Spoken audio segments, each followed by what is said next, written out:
Muž zastavil u květinářství, aby objednal nějaké květiny, které měly být poslány jeho matce žijící 200 mil daleko. Když vystoupil z auta, všiml si mladé dívky sedící na obrubníku a plakala.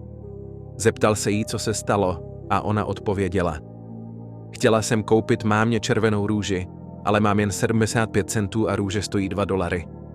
Muž se usmál a řekl: Pojď se mnou dovnitř, koupím ti tu růži. Koupil dívce její růži a objednal květiny pro svou vlastní matku. Když odcházeli, nabídl dívce odvoz domů. Ona souhlasila. Ano, prosím, vezměte mě k mámě.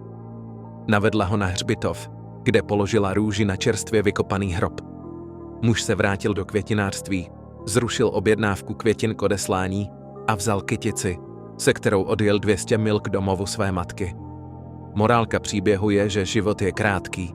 Trávte co nejvíce času s lidmi, kteří vás milují, pečujte o ně a užívejte si s nimi každý okamžik, než bude pozdě.